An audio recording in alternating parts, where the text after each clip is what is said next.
here relative to the sun, right? It's just like a little grain of sand. So the little grain of sand is really teeny relative to the Earth, is really teeny relative to the sun.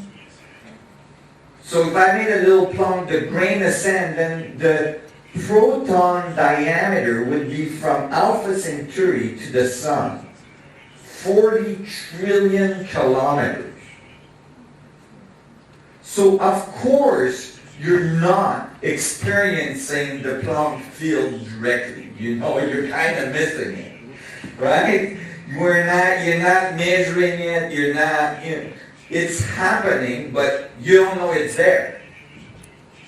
And so a proton is really, really small already. It has a volume of 10 to the minus 39. It's a very small volume. But then if I fill it full of Plancks, and I calculate how many, or what's the mass, or what's the energy of all these Plancks inside that proton, that mass adds up to the mass of the universe. That is, the mass of all the other atoms in the universe is represented holographically through the Planck field in one proton. So I found this, and of course, when we measure the mass of a proton, it's not the mass of the universe, right? So why is that? Well, because if we're dealing with a mini black hole, then only a very small percentage of the energy, only a very small percentage of the information is able to come out.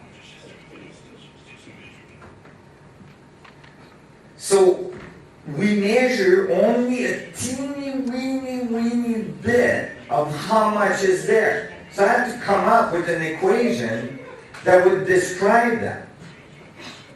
Of course, as you saw in the movie, I was able to predict because, because of the way the little pixels work out, I was able to predict exactly what should be the radius of that little proton. And then they measured it.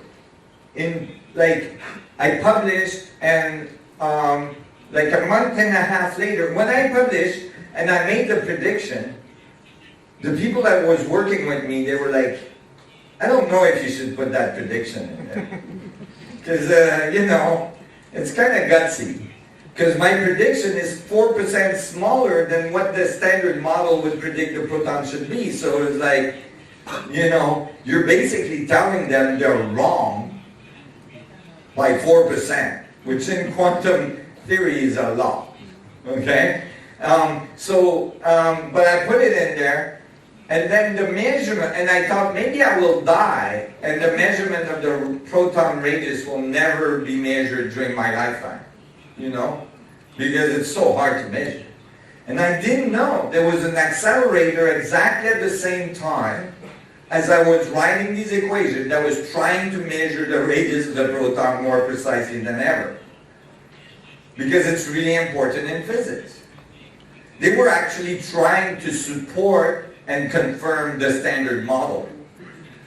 And so they made the measurement, but the measurement was 4% off the standard model, and my prediction was within 0.00036 of the predicted value. So not only was it very close, but I'm inside the margin of error of the predicted value. That means that I'm claiming that my number is exact. And they're getting closer to it. Right? So,